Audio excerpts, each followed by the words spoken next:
Essa aqui é específica para um grupo específico de homens. Você pode até pagar a maior parte das contas na sua casa, mas você também divide a mesma parte das responsabilidades? E mulheres, fica aqui comigo também, porque essa conversa é para todo mundo. No Brasil ainda é muito comum o homem ser visto como provedor, né? Que sustenta tudo. Mas quando isso se traduz em prover dinheiro e também mais nada além disso, o resultado é sobrecarga para a mulher, ressentimento, desgaste na relação. E não é blá blá blá e só teoria não, os dados mostram isso. Vamos conversar.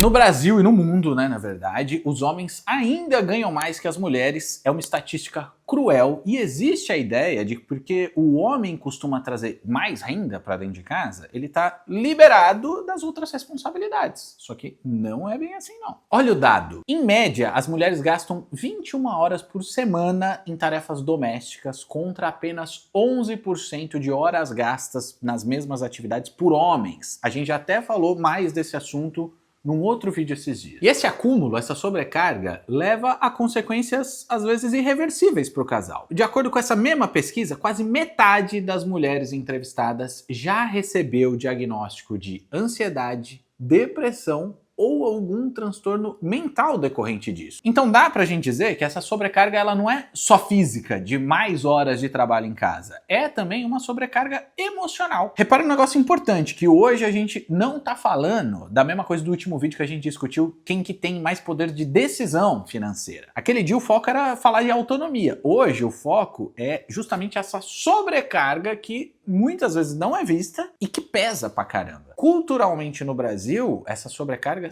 decorre justamente dessa diferença de comportamento e de salário. Você acha mesmo que tá saudável isso? Hoje em dia, normalmente a mulher também, além do trabalho doméstico, trabalha fora de casa, traz renda para contribuir, mas acaba carregando praticamente sozinha o peso da casa e dos filhos. Isso gera frustração, acaba desgastando o relacionamento e depois ninguém entende porque muitos relacionamentos se desgastam e o amor vai acabando, porque vai acabando a admiração. E mesmo que a mulher não esteja trabalhando, ela não é sua empregada. Você já parou para pensar que às vezes todas aquelas brigas podem ser justamente porque ela tá se sentindo meio assim e não arrumou um jeito melhor de falar isso pra você? Quando a gente para pra pensar, a gente percebe que a lógica do homem provedor pode estar sendo usada como desculpa. O cara acaba pagando mais conta e acha que isso dispensa ele de cozinhar, de limpar, de ajudar a cuidar dos filhos. Só que o tempo livre da mulher, ela não tem. E o cansaço, a sobrecarga, quem tá mais sentindo? Na minha visão, parceria de verdade num casal é quando todo mundo contribui, mesmo que seja de formas diferentes, porém equilibradas. Pra mim não faz sentido um lado acabar arcando com tudo ou quase tudo. Seja dinheiro, contribuição financeira de um lado, ou as tarefas invisíveis que não são reconhecidas. Só que eu sei que muita gente pode pensar diferente e por isso que eu acho que essa é uma conversa boa da gente ter. Antigamente, lá atrás, até podia fazer sentido sustentar a ideia de que o homem ia bancar tudo porque em muitas famílias um salário de uma pessoa só era suficiente para cobrir as despesas. Mas hoje,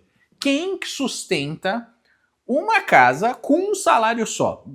Existe caso? Existe. Mas é exceção na realidade brasileira que os salários cada vez menos dá pra fazer as coisas estão cada vez mais caras e a realidade do Brasil é de salário baixo. E mesmo quando o homem é o principal provedor, porque o salário dos homens é maior, a renda dele normalmente não cobre todas as necessidades. Quem que segura a outra parte? Muitas vezes é a mulher. Isso não é só com a contribuição do salário dela, é também com esse trabalho invisível dentro de casa. A gente já conversou no último vídeo sobre como, em média, as mulheres ganham 20% menos do que os homens nos mesmos cargos. Isso significa que, mesmo quando elas estão trabalhando fora, ainda tem um desequilíbrio. Aí quando soma as diferenças das tarefas dentro de casa, o peso pode ficar insuportável para ela. O ponto que eu quero trazer é, não adianta querer só bancar mais as contas. A responsabilidade se divide em dinheiro e tempo para as outras coisas também. E se a mulher dedica o dobro de horas nas tarefas de casa, esse desequilíbrio vai explodir mais cedo ou mais tarde. Claro que tem exceção, sempre tem. Gravidez, licença maternidade, fase de maior dedicação para os filhos pequenos, às vezes ela não gera renda, pode ter um momento de desemprego ou de troca de emprego. Vai ter momento que não só a mulher como o homem, ele pode, às vezes, assumir mais a parte financeira E o outro, eventualmente, de acordo com a necessidade, vai assumir mais as tarefas domésticas, e isso é normal, não tem nada de errado. Só que o problema é que em situações assim, às vezes essa fase temporária acaba virando uma regra permanente. A mulher volta a trabalhar, mas continua acumulando a maior parte das tarefas domésticas. E aí o homem continua se sentindo livre de assumir essas responsabilidades, porque no passado ele bancou mais conta, as coisas se acomodaram dessa maneira e assim foi ficando, e isso vai solidificando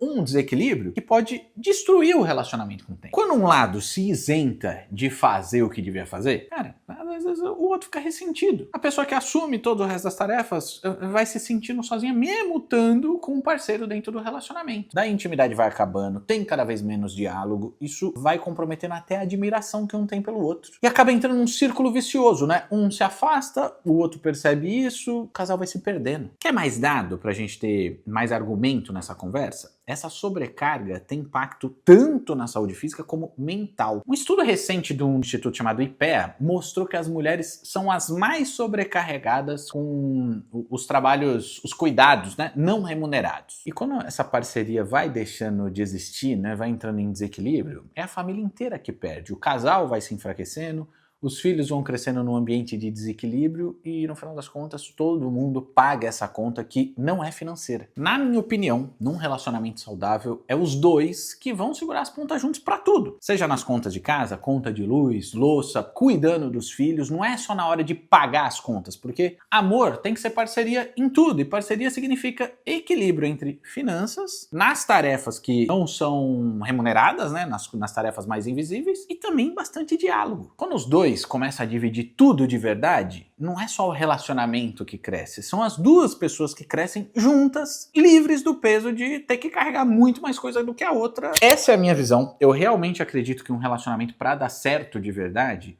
tem que ter esse tipo de parceria em tudo. Mas eu sei também que cada casal tem sua dinâmica e pode enxergar, ter opiniões diferentes disso que eu penso, né? Talvez o mais importante é abrir espaço para essa conversa. Se você quiser continuar refletindo comigo, tem mais 2 vídeos aqui do lado que eu acho que podem ajudar a ampliar esse olhar sobre vida a dois, sobre investimentos e sobre liberdade financeira, que é a conversa que a gente sempre tem aqui no Econoweek.